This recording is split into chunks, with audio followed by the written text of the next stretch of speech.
recebemos nesta noite o pastor João Martins Ferreira, conhecido de muitos. Eu tenho dito à igreja, a nova igreja, que não conhece o irmão, e graças à visão e à liderança naquele período, foi possível comprar a casa ao lado do 867, que era 857. Isso possibilitou que tivesse esse espaço. E história é construída. Depois dele, o pastor Jurandir construiu um templo de história. Eu estou construindo um templo de história. Virá outro, construirá outro período de história. Mas a nossa gratidão, porque Deus é o Senhor da história.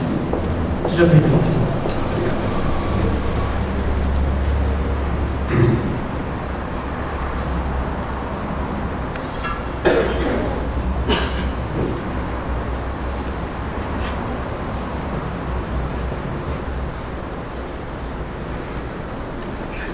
Irmãos, é com grande emoção que eu volto à Igreja Batista em Vila Pompeia. Quero trazer antes a saudação da minha igreja, a Igreja Batista em Vila Salete. Trazer também o recado do presidente da nossa ordem dos pastores, o pastor Rubem Nazaré, que envia um abraço à igreja, ao seu pastor, o pastor Leilson. Que coisa boa estar aqui novamente, rever os irmãos, ex-ovelhas, irmãos que eu tive a oportunidade de batizar, crianças que eu apresentei, dediquei ao Senhor, e hoje já são adultos, já são pais.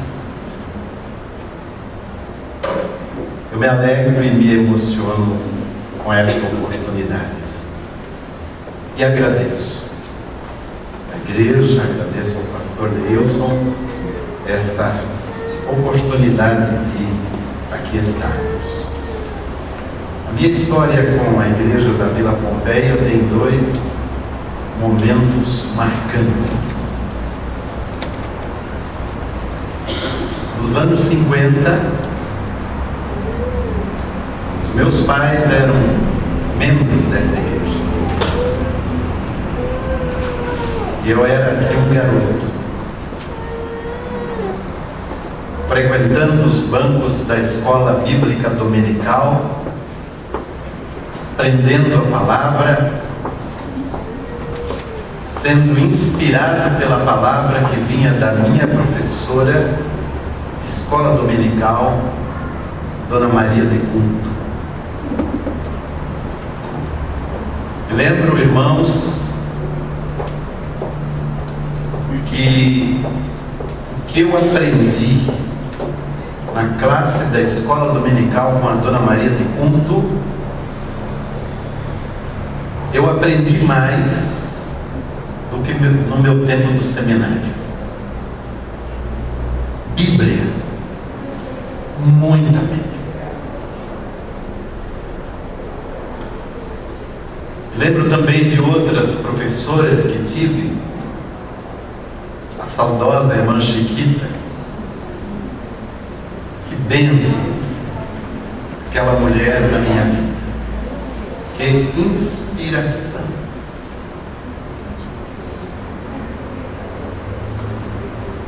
Pastor Djalma Cunha, quando eu me apresentei para o batismo, ele disse: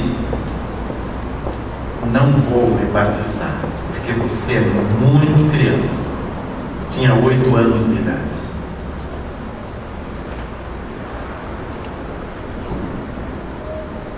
Meu pai não gostou muito. Então fomos para a Igreja Batista da Água Branca. O pastor Luiz Rizaro acabou realizando o meu batismo. Impressionante, irmãos, o fato de que o pastor que não quis me batizar porque eu era muito criança, não teve a oportunidade de me ver pastor da igreja. Ele partiu antes, mas ele me viu pastor Djalma, saudosa memória. Pela graça de Deus, irmãos, eu vivi aquele tempo aqui aprendendo a palavra de Deus, me inspirando com o meu pastor Cunha.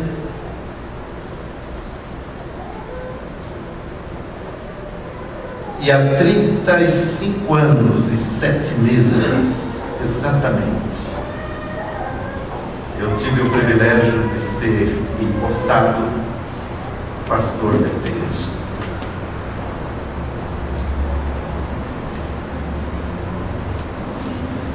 Foram anos de lutas,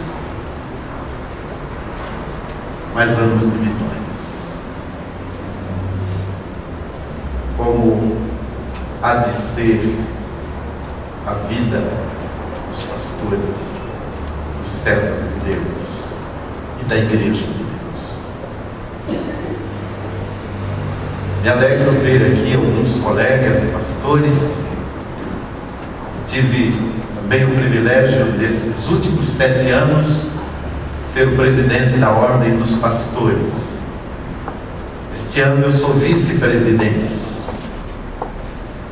Sempre que eu tenho oportunidade, eu dou uma saudação aos meus colegas pastores. Já pude contemplar neste auditório alguns deles.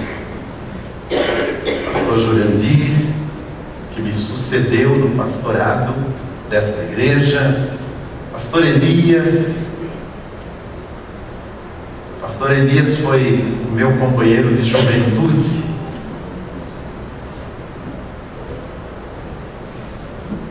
Seu pai foi contemporâneo do meu pai,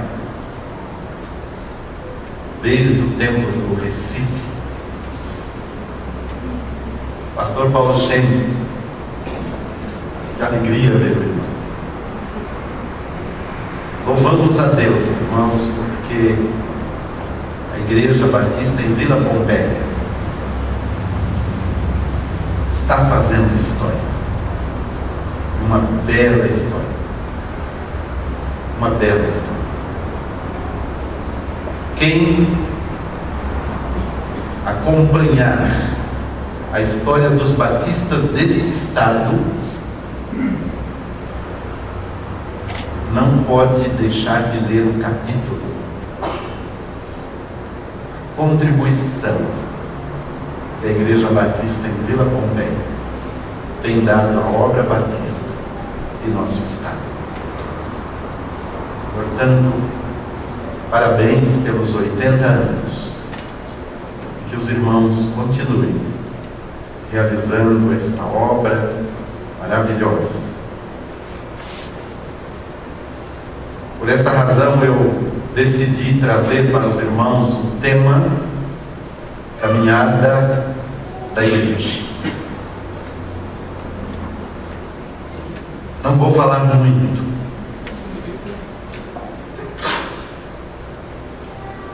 Vou falar sobre a caminhada da Igreja de Jesus. E a igreja em Vila Pompeia é a Igreja de Jesus. Amém? Amém. E o texto que eu escolhi, irmãos, é o texto que está no Evangelho de Lucas, no capítulo 5. Eu vou ler dos versos 17 até o verso 20. Eu creio que a mídia colocou ali este texto. E aconteceu que num daqueles dias estava ensinando, e estavam ali assentados fariseus, doutores da lei, que tinham vindo de todas as aldeias da Galileia e da Judéia e de Jerusalém. E a virtude do Senhor estava com ele para curar. E eis que uns homens, 4 homens, transportaram numa cama um homem que estava paralítico e procuravam fazê-lo entrar e pô-lo diante dele. E não achando por onde o pudessem levar, por causa da multidão, subiram ao telhado e por entre as 3 telhas o baixaram com a cama até o meio diante de Jesus. E vendo ele a fé deles, disse-lhes: homem, os teus pecados são perdoados.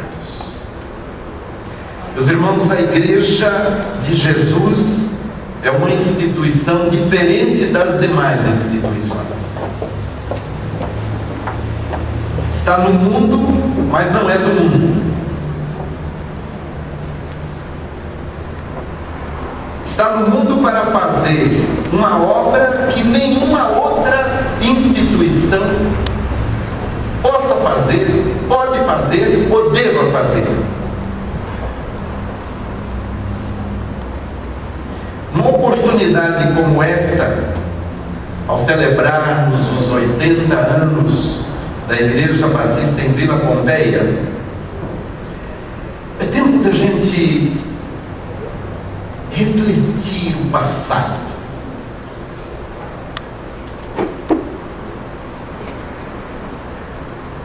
O que fizemos?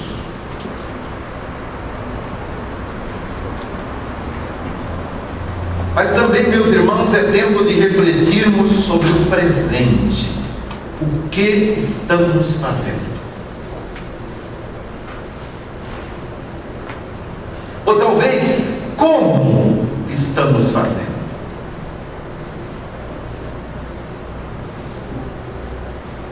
Mas ao mesmo tempo, estamos diante do desafio de projetar o futuro. Aonde queremos e vamos chegar.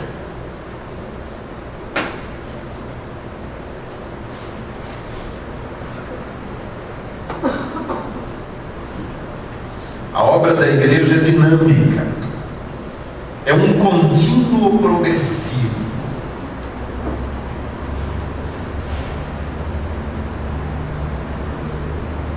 Jesus deu à igreja uma missão. E a conotação para a realização desta missão, Jesus resumiu numa palavra, numa frase, que eu quero dizer para vocês. Eu vos escolhi para que vades e deis frutos. Eu vos escolhi para que vades e deis frutos. Está ali. Diga comigo. Eu vos escolhi para que vades e deis frutos. É um imperativo dinâmico. É uma ordem para avançar. Esta é a obra da igreja. Vou considerar com os irmãos 3 estágios da caminhada da igreja: o passado, o presente e o futuro. A igreja, meus irmãos, não pode ignorar a sua história.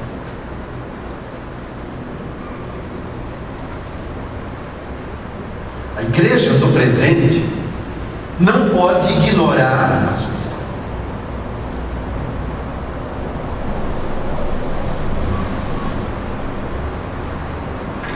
Vou contar para os irmãos um fato. A Folha de São Paulo publicou um artigo com este título: O Vale do Paraíba morre em câmara lenta. Era um artigo falando sobre o Vale do Paraíba. E esse artigo era um protesto que apareceu num livro de um autor chamado Tom Maia, um autor daquela região, um autor de São José dos Campos. E neste livro, Tom Maia escreveu uma frase que me chamou a atenção, que diz assim: estão pondo abaixo todas as edificações que simbolizam a história do Vale do Paraíba. E acrescentou: e se não tomarmos providências, vão liquidar com tudo que nossos antepassados nos legaram.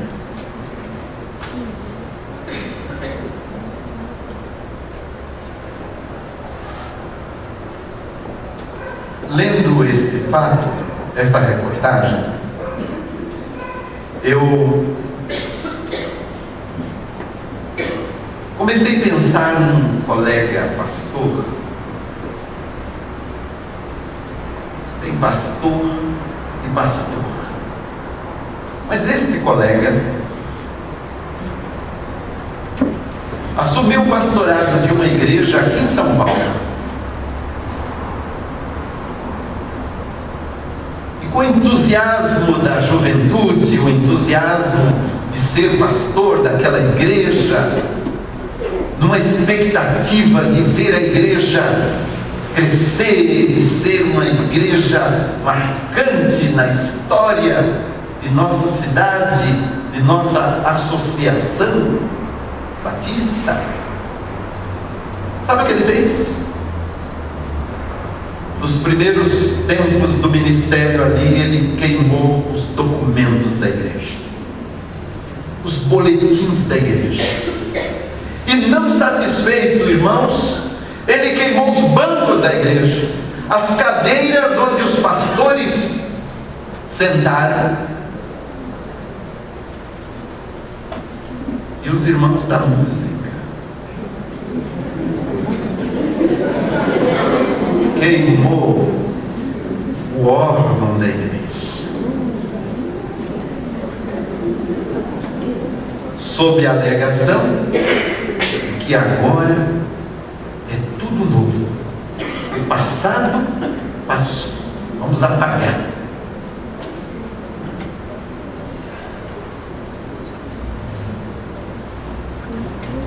Este foi um fato notório em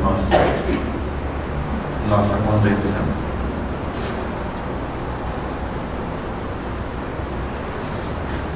Os irmãos da igreja têm um legado.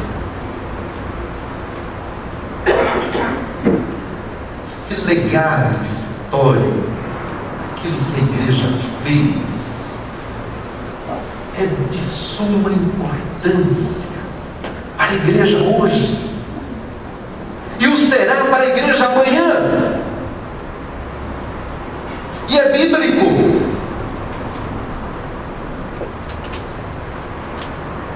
Olhem o que Paulo escreveu em Tessalonicenses capítulo 2, versículos 13, 14 e 15. Mas eu resumi aquilo que ele escreveu nesta passagem. Os irmãos poderão guardar.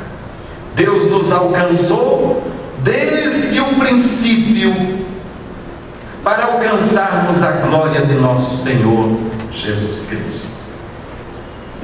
Então, ele usa esta expressão: então, irmãos, então, igreja, devemos permanecer firmes, conservar as tradições que nos foram legadas.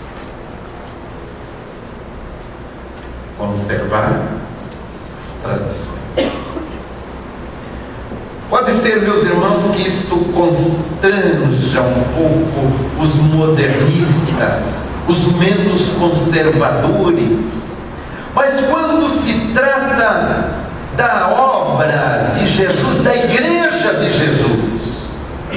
Preservar o passado, manter as tradições, tem alta significação. A história da igreja de Jesus é escrita, como eu já disse, em lutas e vitórias. São capítulos.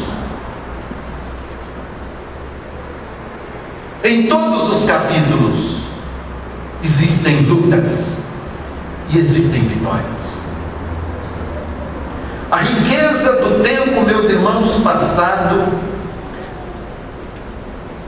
da existência da igreja, contribuirá para a sua edificação, para a sua inspiração, para o seu crescimento, para o seu presente e também para o seu futuro. São verdadeiros motos de encorajamento para a igreja continuar a sua jornada. Ao pensarmos, meus irmãos, nas manifestações de fé vivenciadas pelos irmãos pioneiros,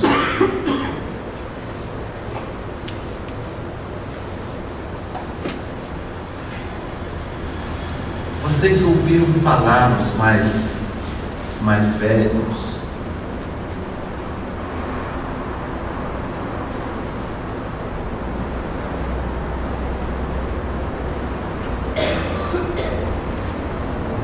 os valores cristãos defendidos e preservados por eles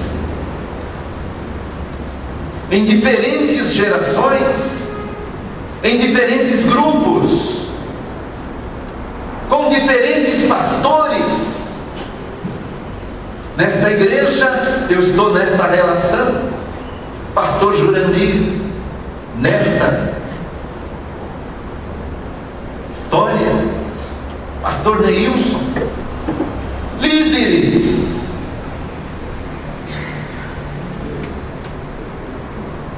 Muitos dos líderes com os quais eu trabalhei nesta igreja já estão com o Senhor. Alguns talvez estão podendo se locomover de lá para cá, daqui para lá.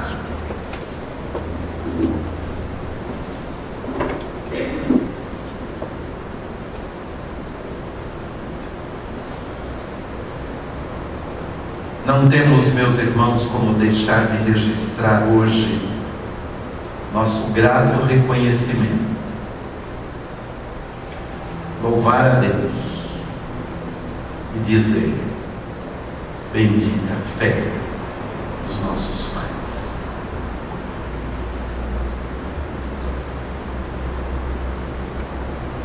Bendita a fé dos nossos pais.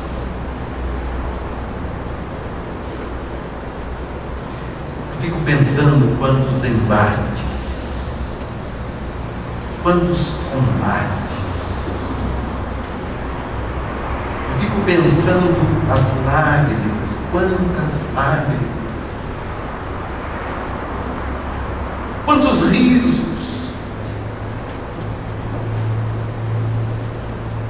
quantas alegrias, quantas tristezas. São 80 anos, irmãos. Tudo é motivo para celebrar um culto como esse.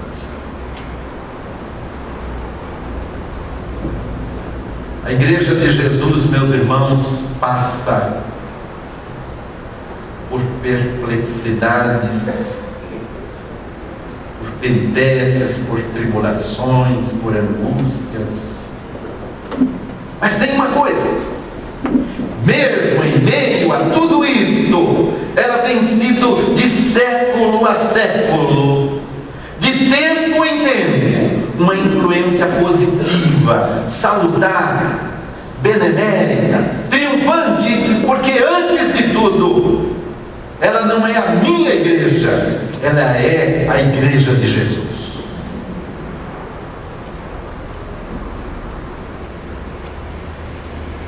Agora, se a igreja tem passado marcante, que a igreja não pode esquecer. Evidentemente ela tem que caminhar, ela tem que avançar, ela não vai ficar presa a este passado, ela tem que se dinamizar.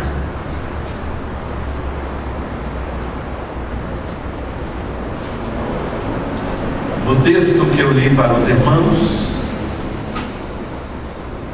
um dos milagres que Jesus realizou, e ele é sui generis,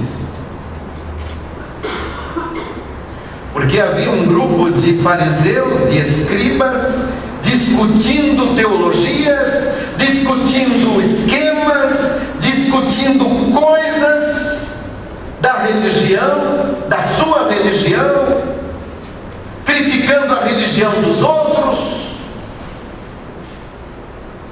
enquanto ali no canto estava um paralítico precisando que alguém lhe estendesse a mão,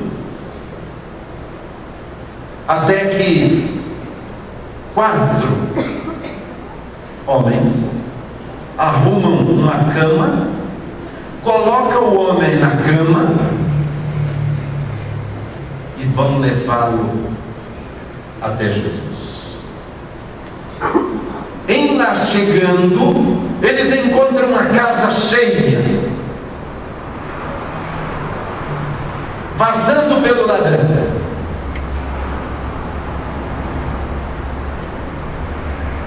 O que eles fazem? Eles arrumam cordas,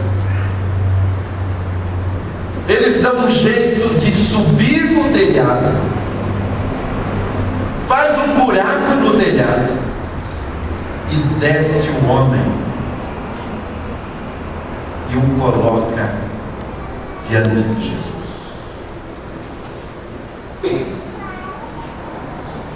Meus irmãos, foi difícil aquele projeto. Foi difícil aquele projeto.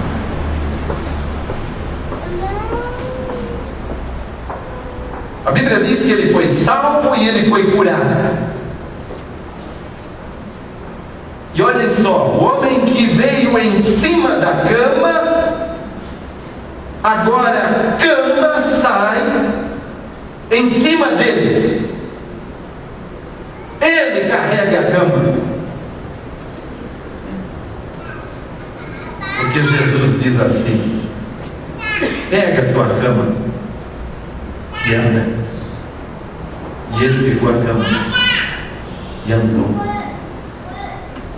Meus irmãos, estes 4 cidadãos, a Bíblia não tem os seus nomes, mas eles representam não só a igreja de Jesus, mas eles representam também a missão da igreja de Jesus.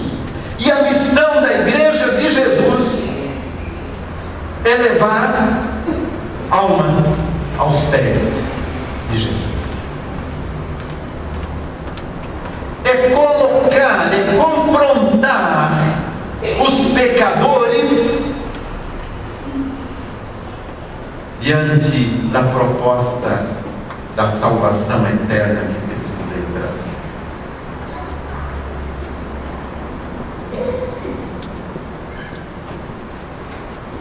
Foi difícil,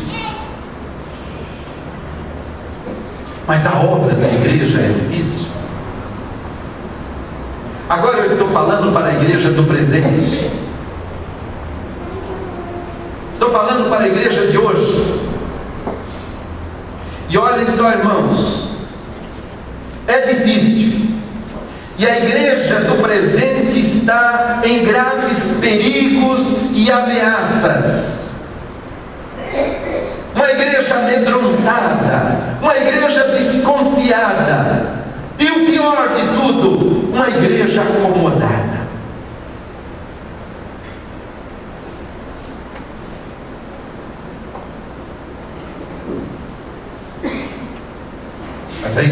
deve temer. A igreja não precisa ficar acomodada.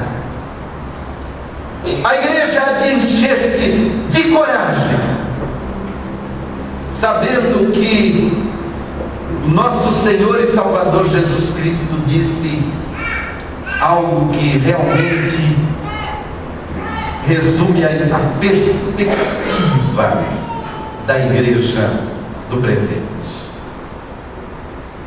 As portas do inferno não prevalecerão contra ela. Amém? Amém. Digam comigo: as portas do inferno não prevalecerão contra ela. Haja, meus irmãos, o que houver. A igreja de Jesus é vencedora.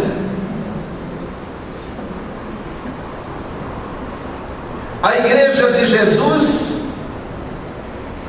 pertence àquele que venceu. Eu venci e vós vencereis.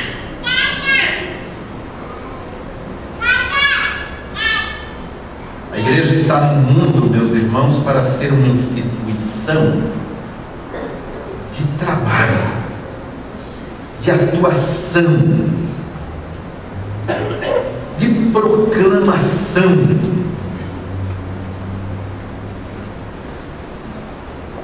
Estamos ouvindo nestes últimos tempos, principalmente ontem, a televisão se ocupou praticamente durante todos os períodos de falar dos movimentos, dos protestos,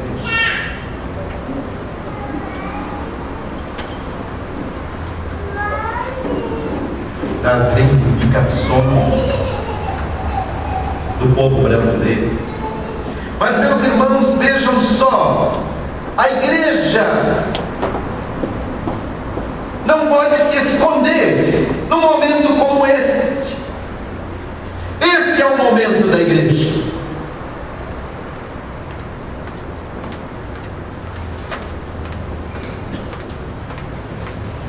A igreja não pode esconder a sua mensagem, porque a sua mensagem é a mensagem de mudança, mudança do homem.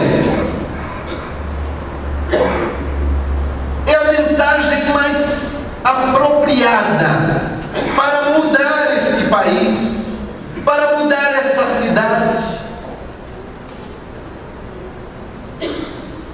A igreja é detentora desta mensagem. E ela não pode esconder esta mensagem. A voz da igreja, meus irmãos, há de ser ouvida.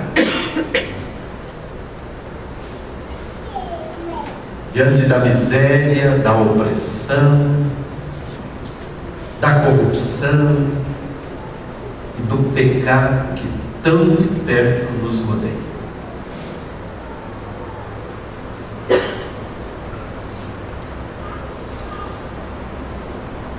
Ela não pode ser muda.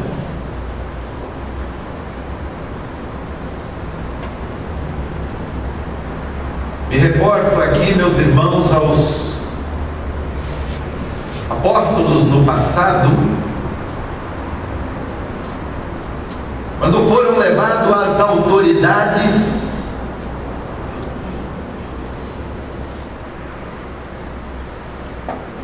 Pedro, com a ousadia que o caracterizava, diante das autoridades, ele se levanta e diz: vocês pensam que eu vou obedecer vocês? Eu vou obedecer a Deus?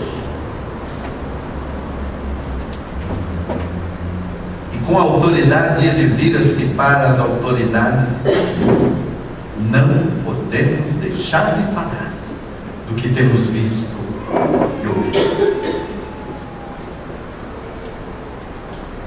E a impressão que eu tenho, meus diletos irmãos, é que aquele povo carregava uma bandeira e nesta bandeira parece que tinha uma inscrição: fala e não te cales.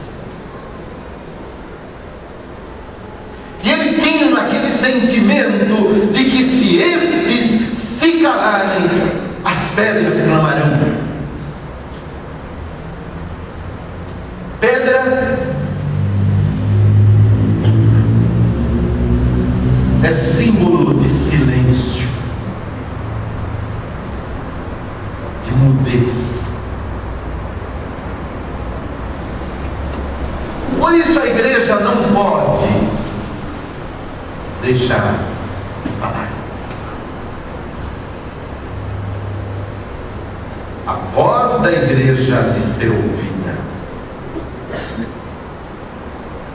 E hoje, meus irmãos, nós temos tantas formas, a tecnologia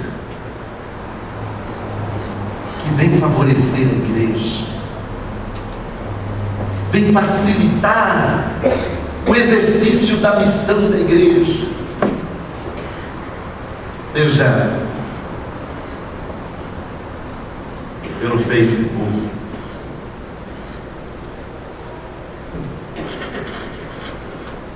pelo iPhone, telefone, tanta coisa que existe nesta área. A igreja tem deixar a sua marca. Mas assim, meus irmãos, como a igreja não pode ser muda, ela também não pode ser cega.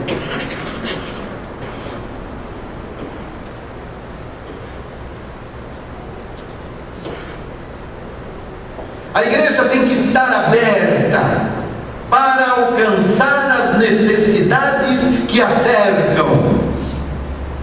Lembrando aos irmãos que Deus não deu à igreja somente o bairro da Vila Pompeia. Deus não deu à igreja somente a cidade de São Paulo. Deus não deu à igreja somente o Brasil. Deus deu à igreja os confins da terra.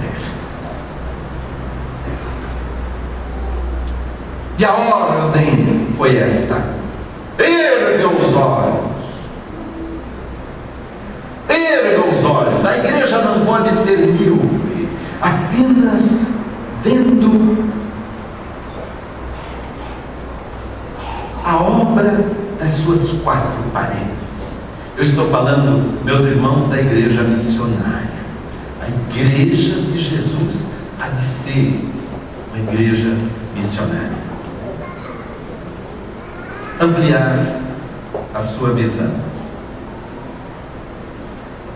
Sua atuação há de superar barreiras.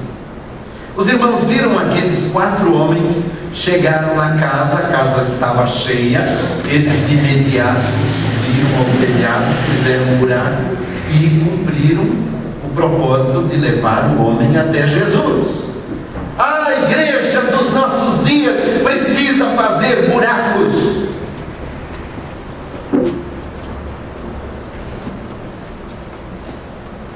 Superar as dificuldades, usar estratégias novas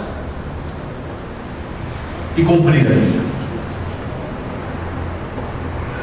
Este é o desafio para a igreja de hoje. Mas eu disse que não ia falar muito e já estou terminando. Eu tenho que falar do futuro da igreja. Futuro da igreja. O futuro da igreja é de esperança.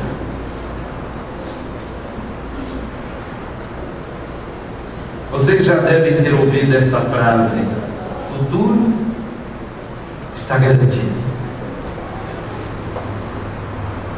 O pai, quando coloca no banco uma quantia para o filho que ainda é pequeno, e ele coloca sempre com este objetivo, com esta expectativa: o futuro dele está garantido.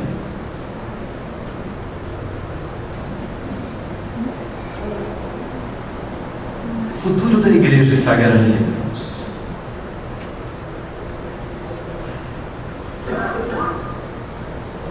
Ela tem um legado histórico, ela avança inovando, fazendo buracos no telhado para cumprir a missão hoje, mas a igreja tem um destino.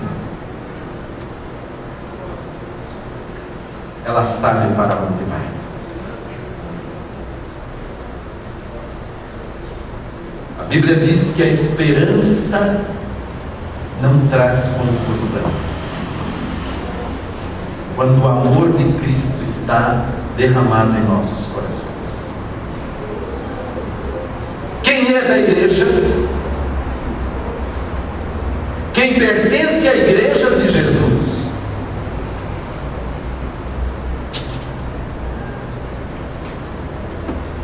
Sabe para onde ir, sabe para onde caminhar,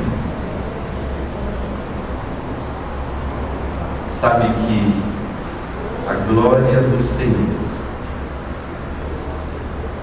está conquistada, porque foi conquistada, meus irmãos, pelo sacrifício no Calvário.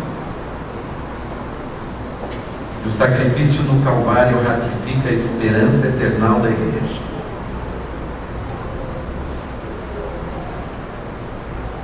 Eu gosto desta frase que Paulo dá aos Tessalonicenses, que assim estaremos para sempre com o Senhor. Amém? E que assim seja.